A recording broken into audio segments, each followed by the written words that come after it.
Hi, welcome to my YouTube channel Ibrahim with you. இன்னைக்கு நம்ம பார்க்க போறது முக்கியமான ஒரு வீடியோ பார்க்க போறோம். ஒவ்வொருத்தருக்கும் பலவிதமான எதிர்பார்ப்புகள் இருக்கும். அப்படிப்பட்ட ஃபினான்ஷியல் சம்பந்தமான எதிர்பார்ப்புகள் பூர்த்தி செய்யணும்டா அதுக்கு நல்ல இடத்துல நம்ம முதலீடு செய்யணும்.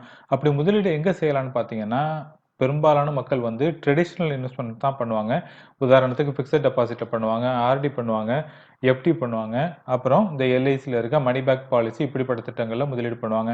மணி பேக் பாலிசியில முதலீடு செய்யறப்ப எப்பயுமே அவங்களோட முதலீட்டு காலம் 20 வருஷத்துக்கு மேல தான் இருக்கும்.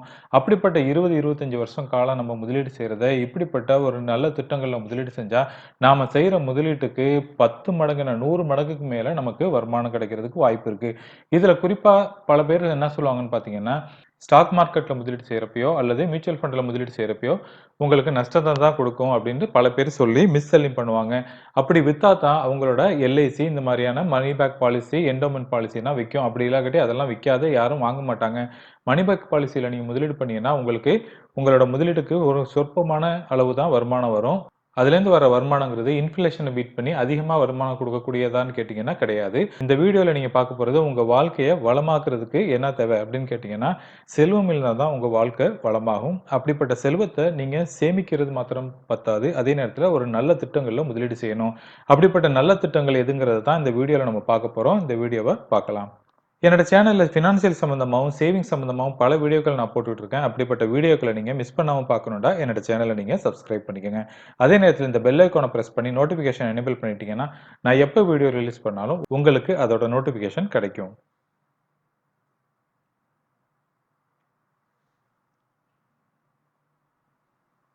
இந்த வீடியோல நம்ம குறிப்பா பார்க்க போறது HDFC டாப் 100 பிளான பத்தி தான் பார்க்க போறோம். இந்த HDFC டாப் 100ங்கிறது மிகவும் பழைய ஃபண்ட் இது. இந்த ஃபண்ட பத்தி ஃபுல் டீடைல் இதுல பார்க்கலாம். இப்படிப்பட்ட ஈக்விட்டி திட்டங்களை முதலீடு செய்யறப்ப நாம என்னென்ன ஸ்ட்ராட்டஜி ஃபாலோ பண்ணணும், நம்மளோட எப்படி பொறுமையா இருக்க வேண்டியது அவசியங்கிறத இந்த வீடியோல நீங்க ஃபுல்லா பார்த்து தெரிஞ்சுக்கலாம். இந்த HDFC டாப் 100 ஃபண்டுங்கிறது லான்ச் பண்ண டேட் பார்த்தீங்கன்னா 11 அக்டோபர் 1996ல லான்ச் பண்ணாங்க. இதோட பெஞ்ச்மார்க் நிஃப்டி 100 டிஆர்ஐங்கிறது, அதாவது டோட்டல் ரிட்டர்ன் இண்டெக்ஸ்ங்கிறது. ரெகுலர் பிளானோட என்ஏவியோட பிரைஸ் 486.23 இருக்கு. அதோட டிவிடெண்ட் பிரைஸ் பார்த்தீங்கன்னா 47.35 இருக்கு. டைரக்ட் பிளான் growthோட பிரைஸ் 509.30 டிவிடெண்டோட பிரைஸ் 50.52 இருக்கு. இந்த ஃபண்டில் இது வரைக்கும் கிட்டத்தட்ட 18,761 கோடிகள் நம்மள மாதிரி முதலீட்டாளர்கள் முதலீடு செஞ்சிருக்காங்க. அதனால தான் இந்த ஜைஜாண்டிக் ஒரு பெரிய ஒரு அசெட் இருக்கிறதுனால உங்களுக்கு இந்த ஒரு எலிஃபென்ட்டோட இவ்வளோ பெரிய கம்பேர் பண்ணி உங்களுக்கு இந்த ஃபண்டோட இமேஜ் நான் போட்டிருக்கேன். இதோட எக்ஸ்பென்ஸ் ரேஷியோ, அதாவது ஒவ்வொரு ஃபண்டுலையும் எக்ஸ்பென்ஸ் ரேஷியோ இருக்கு. அந்த எக்ஸ்பென்ஸ் ரேஷியோ என்னன்னு பார்த்தீங்கன்னா, அதாவது ஒவ்வொரு நாளும் 9:30லேருந்து 11 இந்தியன் நேரப்படி என்ன பண்ணுவாங்க, அந்த நேவ் அறிவிப்பாங்க.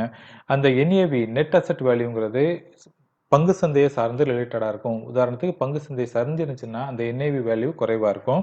அதே நேரத்தில் பங்கு சந்தை அதிகமாக இருந்துச்சுன்னா என்ஏவியோட மதிப்பு அதிகமாக இருக்கும். அப்படி இருக்கப்ப இந்த எக்ஸ்பென்ஸ் ரேஷியோ எப்படி அவங்க அலோகேட் பண்ணுவாங்கன்னு பார்த்தீங்கன்னா, இந்த என்ஏவி அறிவிக்கிறதுக்கு முன்னாடியே என்ன பண்ணுவாங்க, அந்த எக்ஸ்பென்ஸ் ரேஷியோவை டிடெக்ட் பண்ணிட்டு தான் அந்த என்ஏவி அவங்க பப்ளிஷ் பண்ணுவாங்க. அப்படி இருக்கிறப்ப நீங்க குறைவான செலவினம் கொண்ட டைரக்ட் பிளான் நீங்க முதலீடு செஞ்சா தான் உங்களுக்கு லாபகரமா இருக்கும். எக்ஸ்பென்ஸ் ரேஷியோங்கிறது எவ்வளவு இம்பார்ட்டன்ட்ங்கிறத பத்தி நான் ஒரு வீடியோ போட்டிருக்கேன். இந்த வீடியோ அவசியம் பாருங்க. அப்பதான் நீங்க ரெகுலர் பிளான்ல முதலீடு செய்யறதை தவிர்த்துக்கிட்டு நீங்க டைரக்ட் பிளான்ல முதலீடு செய்வீங்க. இந்த ஃபண்டில் நீங்க முதலீடு செய்ய விருப்பப்பட்டீங்கன்னா, குறைந்தபட்ச முதலீட்டு அமௌண்ட் ரூ. 5,000 நீங்க முதலீடு செய்யணும். அதே நேரத்தில் அடிஷனல் பர்ச்சேஸா நீங்க வாங்குறதா இருந்தா ரூ. 1,000 வச்சு நீங்க பர்ச்சேஸ் பண்ண முடியும். எஸ்ஐபி இன்வெஸ்ட்மெண்ட் பண்றதா இருந்தா ₹500க்கு நீங்க எஸ்ஐபி துவங்க முடியும். இந்த ஃபண்ட் ஆரம்பிச்ச நாள்ல இருந்து இது வரைக்கும் கிட்டத்தட்ட 19.23% ரிட்டர்ன் கொடுத்திருக்கு சிஏஜிஆர் படி. இந்த ஸ்கிரீன்ல நீங்க பார்க்கிறது இந்த ஃபண்ட் எதுலனா முதலீடு செய்யுதுன்னு பார்க்கலாம்.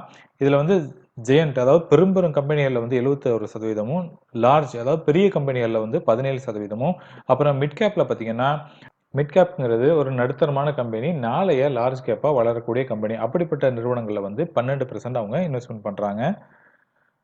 இந்த ஸ்கிரீன்ல பாத்தீங்கன்னா, இதுல எந்தெந்த செக்டார்ஸ்ல அவங்க முதலீடு செய்யறாங்கன்னு நீங்க பார்த்து தெரிஞ்சுக்கலாம்.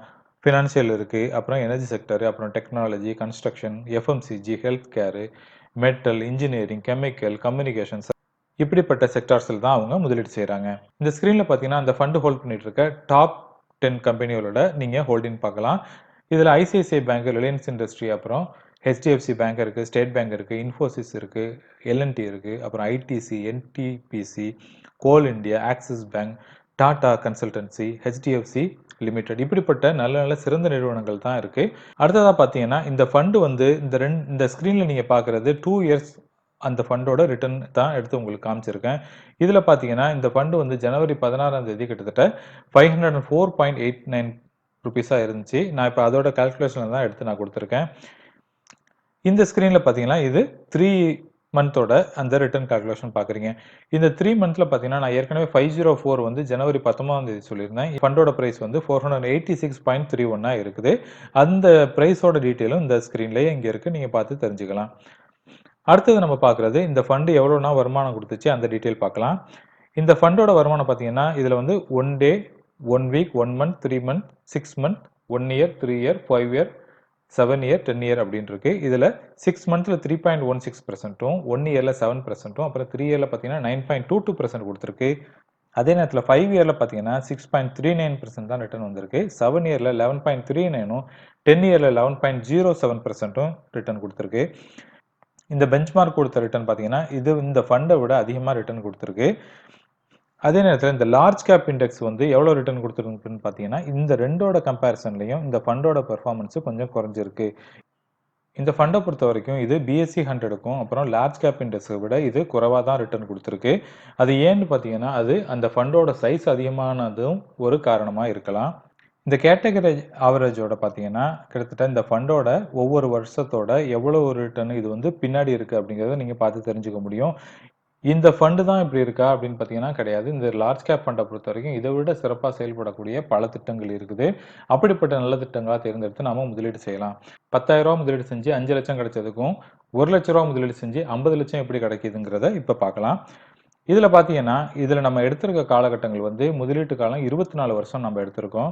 இந்த ஃபண்ட் லான்ச் பண்ணப்ப, அதாவது 1996ல அக்டோபர்ல ஒரு ரூ. 10,000 யாராச்சும் இதுல முதலீடு செய்றதா வச்சுக்குவோம். இந்த ஃபண்டோட NFO அறிமுக விலை வந்து ரூ. 10. நான் நெறைய வீடியோக்கள் போட்டுருக்கேன். அதுல வந்து ஒவ்வொரு ஃபண்ட் ஆஃபர்லயும் வந்து ரூ. 10 மேனி தான் புதிய யூனிட் வந்து ரிலீஸ் பண்ணுவாங்க. அந்த யூனிட்டோட பிரைஸ் வந்து ரூ. 10 இருக்கும். அப்படி ஒருத்தர் வந்து 1996ல இதுல வந்து ரூ. 10,000 முதலீடு செஞ்சா அவருக்கு 1000 யூனிட் கிடைக்கும். இன்னைக்கு ஒரு யூனிட்டோட மதிப்பு வந்து 503.84 இருக்குது. அந்த 1000 யூனிட் மல்டிப்ளை பை 503.84 நீங்க மல்டிப்ளை பண்ணி பார்த்தீங்கன்னா, ரூ. 5,03,840 கிடைக்கும். இதுல அவருக்கு லாபம் மாத்திரமே கிடைச்சது கிட்டத்தட்ட ரூ. 4,93,840 லாபம் மாத்திரம் கிடைச்சிருக்கு. இதே ஃபண்ட்ல ஒருத்தர் ரூ. 1,00,000 முதலீடு செஞ்சிருந்தா அவருக்கு 10,000 யூனிட் கிடைச்சிருக்கும். அதை நீங்க மல்டிப்ளை பண்ணி பார்த்தீங்கன்னா கிட்டத்தட்ட ரூ. 50,00,000 எப்படி கிடைக்குங்கிறத நான் போட்டு காட்டியிருக்கேன். இதுல நீங்களும் கால்குலேட் பண்ணி தெரிஞ்சுக்கலாம். இதுல மெயினா நீங்க தெரிஞ்சுக்க வேண்டிய விஷயம் என்னன்னு பார்த்தீங்கன்னா, மியூச்சுவல் ஃபண்ட்ல முதலீடு செய்யறப்ப நீண்ட கால அடிப்படையில வாங்க. நீங்க ஷார்ட் டர்ம் முதலீடு செய்ய வந்தீங்கன்னா, உங்களுக்கு நஷ்டத்த தான் குடுக்கும். நீண்ட கால அடிப்படையில இருந்தா மாத்திரம் தான் உங்களுக்கு பெரிய அளவுல நீங்க லாபம் பார்க்க முடியும். இந்த வீடியோ பிடிச்சிருந்துச்சுன்னா லைக் பண்ணுங்க. உங்க ஃபேமிலி ஃப்ரெண்ட்ஸோட ஷேர் பண்ணுங்க. என் சேனலை மறக்காம சப்ஸ்கிரைப் பண்ணுங்க. இதே மாதிரி ஒரு நல்ல டாபிக்கோட எகைன் நான் உங்களை மீட் பண்றேன். அது வரைக்கும் டேக் கேர். பாய்.